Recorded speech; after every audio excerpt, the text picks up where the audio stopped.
जब मुझे पता चला कि मेरा पति बहुत ही ज्यादा खूबसूरत है तो मैं हैरान रह गई। वह कहते हैं ना कि हसीन पति और मीठा अंगूर किस्मत वालों को ही मिलता है। मैं तो 7वें आसमान पर थी। मेरा पति वाकई बहुत हैंडसम था, अमीर भी बहुत था और बहादुर भी। सुना था कि उसका किसी के साथ बहुत बड़ा झगड़ा हुआ था, लेकिन उसने उसकी ऐसी पिटाई की कि सारे शहर ने देखा।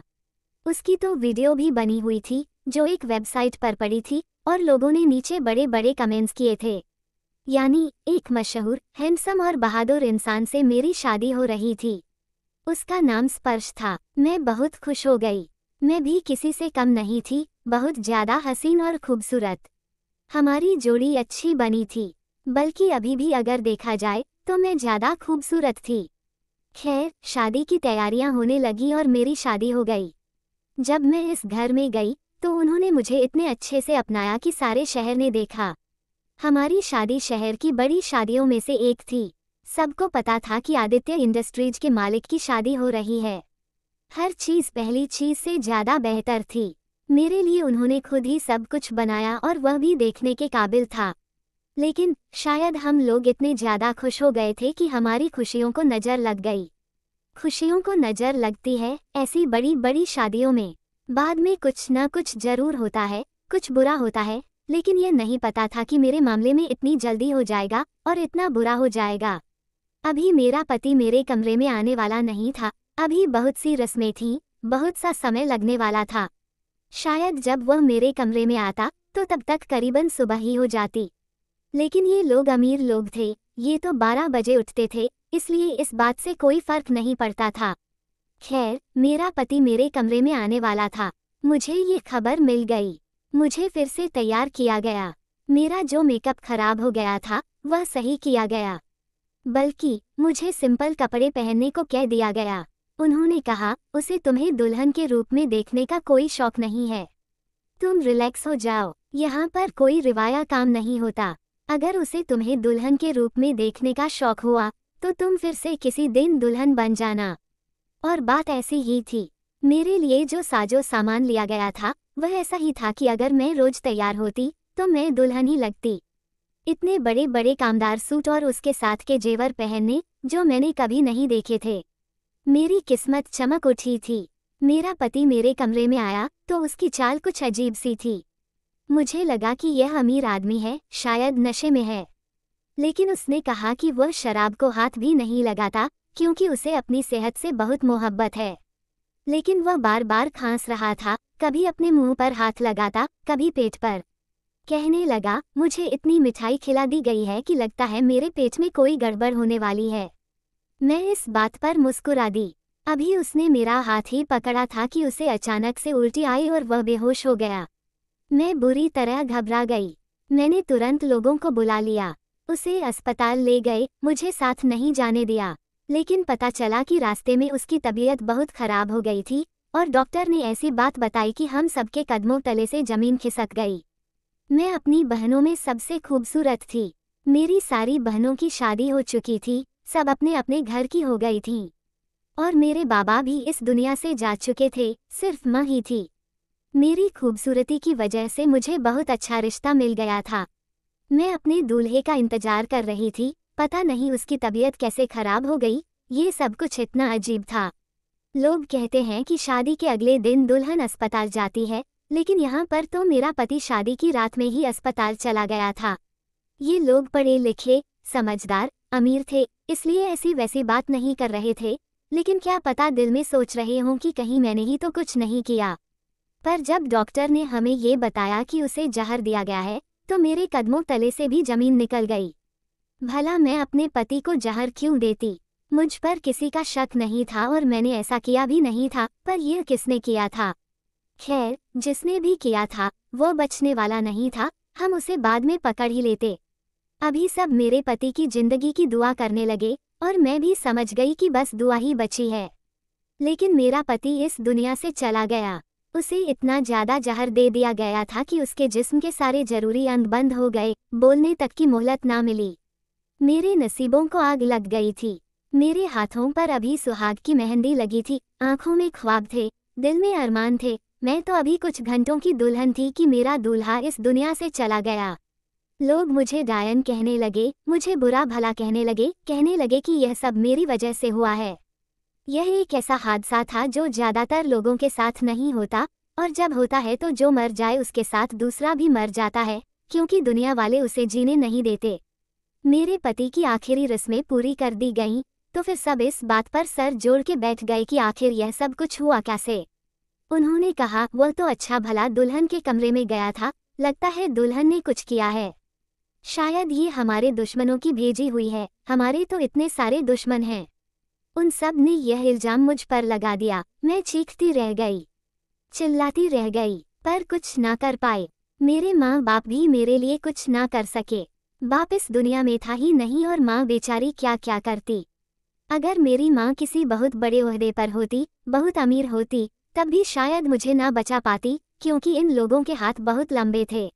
लेकिन मेरी माँ तो एक आम औरत थी, जिसने स्कूल में पढ़ा के अपनी सारी बेटियों की शादी की थी और जो इस बात पर खुश थी कि चलो एक बेटी इतने अच्छे घर में चली गई तो बाकियों का भी ख्याल करेगी। लेकिन मेरा घर तो उजड़ गया था। मैं जेल चली गई। जब जेल में दाखिल हुई तो सब लोगों ने मुझे अजीब नज़रों से देखा और धुतकारा। एक औरत मेरे पास आई और उसने मुझे बालों से पकड़कर जमीन पर धक्का दे दिया। उसने कहा, हम सब यहाँ पर गुनाह करके ही पहुँचे हैं, हमने कोई ना कोई बुरा काम किया, लेकिन अपने ही पति को शादी की रात जहर देना, ये तो निहायत ही घटिया काम है। तू तो इतनी खूबसूरत है, लगता है तेरा किसी और के साथ चक्कर था, तभी तूने अपने पति को मार डाला। अपने आशिक के साथ मिलकर अपने पति को इस कहानी से हमेशा के लिए निकाल बाहर फेंका। मैंने कहा कि मैंने ऐसा कुछ नहीं किया। लोगों ने मुझे न सिर्फ कातिल बल्कि बदकदार भी जाना और कहा कि इसी ने अपने पति को मारा होगा, क्योंकि इसका चक्कर किसी और के साथ था। यह बातें सिर्फ जेल के अंदर ही नहीं बल्कि बाहर भी हो रही थीं। मेरी कहानी बन गई थी, मेरी जिंदगी बर्बाद हो गई थी। लोगों की जुबान पर सिर्फ मेरा ही नाम था, और जब तक लोगों को कोई दूसरा काम नहीं मिलता था, वह मुझे ही डिस्कस कर रहे थे। सब कह रहे थे, लगता है लड़की का किसी और के साथ चक्कर था। मेरी माँ को ये सब सुनना पड़ रहा था। मेरी बहनों के घर में उनको भी ताने सुनने पड़ रहे थे। तुम्हारी बहन तो ऐसी निकली, इसने तो अपने पति को जहर दे दिया। उनकी जिंदगी भी मुश्किल हो रही थी और मैं दिन रात रोने के अलावा और कुछ नहीं कर सकती थी। फिर मेरी जिंदगी में एक अजीब सी रात आई। वह जेल की जेलर थी। वह बड़ी अजीब सी औरत थी, बहुत लंबे कद की थी और जरा सी बात पर हाथ उठा देती थी। थोड़ी सी गलती हो जाती तो माफ़ी नहीं करती थी। एक दिन वो मेरी कोठरी में आई। मैं फिलहाल इस कोठरी में अकेली थी, क्योंकि मेरे साथ कोई औरत नहीं थी। उसने कहा, तेरा नाम ही है काजल। मैंने कहा, जी। वह बोली, वही जो अपने पति को मारकर आई है। मैं घबरा गई और बोली, नहीं, मैंने अपने पति को नहीं मारा, उसको किसी दुश्मन ने जहर दिया था। मैं तो उसको दिल से अपना हमसफर मानती थी, ऐसा क्यों करती भला? उसने कहा, सफाई तो साफ थी, और मुझे गौर से देखने लगी। फिर बोली, तो तू भला की खूबसूरत है। खैर, अब तूने मारा हो या किसी और ने, वह तो मर ही गया है। अब तुम्हें अपनी जिंदगी के साथ क्या करना है? मैं हैरान रह गई। ये मुझसे क्यों पूछ रही है कि मैंने अपनी जिंदगी के साथ क्या करना है? मैं तो जेल में हूँ, और ये जिंदगी तो अब जेल में ही गुजरने वाली है। मुझे यहाँ से कोई निकालने वाला नहीं। फिर अचानक मेरे दिमाग में एक बात आई, कभी कभी जिसका कोई सहारा नहीं होता या फिर केस लड़ने वाला नहीं होता, उसके लिए केस पुलिस लड़ती है और उसे निकाल भी लेती है। शायद मेरी जिंदगी में भी कुछ बेहतरी आ जाए। मैंने हिम्मत करके कहा, मैं यहाँ से निकलना चाहती हूँ, अपनी जिंदगी जीना चाहती हूँ। वो कुछ खा रही थी और मेरी बात सुन रही थी, जैसे कोई जानवर खाता है। चिकन की बोटियां हाथ में उठाकर अपने मुंह से नोच नोच कर खाने में बिजी थी। उसने कहा, और क्या करना चाहती है?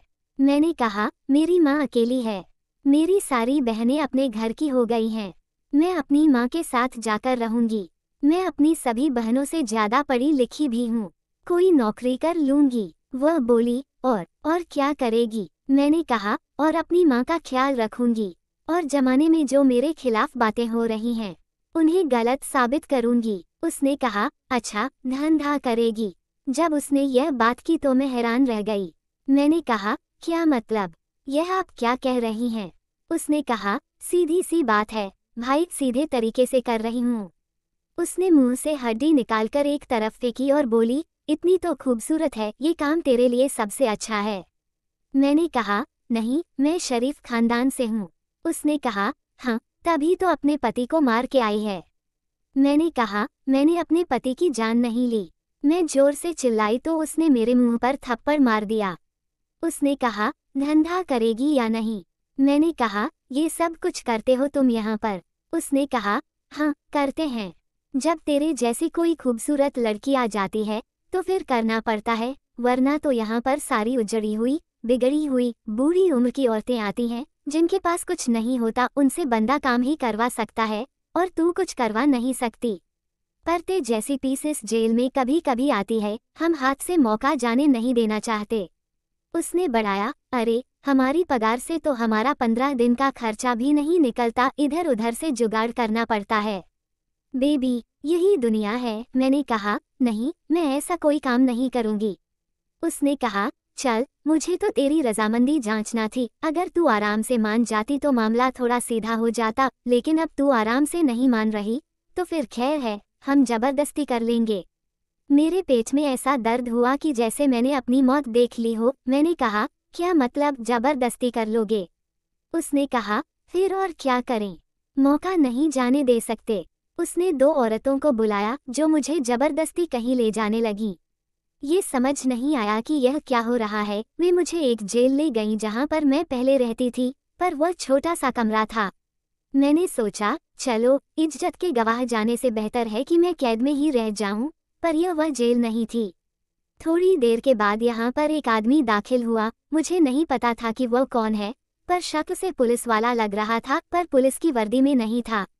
इस जेल के अंदर मुझ पर वह जुल्म हुआ जिसके बारे में मैंने कभी सोचा भी नहीं था। मेरे दिमाग में अभी भी मेरे पति की यादें थीं। मैं उसे वफा करना चाहती थी, जबकि मैंने उसके साथ मुश्किल से आधा घंटा ही गुजारा था। मैंने तो उसे अपना सब कुछ मान लिया था। वो कितना खूबसूरत था, कितना हसीन था, कितनी जवान मौत थी, कैसे बर्दाश्त कर सकती थी? मैं ये सब कुछ बहुत परेशान थी। फिर मुझ पर इल्ज़ाम लगा दिया गया, मुझे यहाँ फेंक दिया गया। पर जब आप सोचते हैं कि इससे बुरा क्या होगा, तो उससे भी बुरा हो जाता है। इंसान सोचता है कि अब इससे ज़्यादा कुछ बुरा नहीं हो सकता, लेकिन हकीकत तो और भी मुश्किल में डाल देती है। और मेरे साथ यही हो रहा था। मुझे वापस मेरी कोठरी में फेंक दिया गया। वहाँ पर कोई नई औरत आई थी, अब वो मेरे साथ रहने वाली थी। मेरी हालत बड़ी बुरी थी, तो उसने मुझसे पूछ लिया, तेरे साथ क्या हुआ?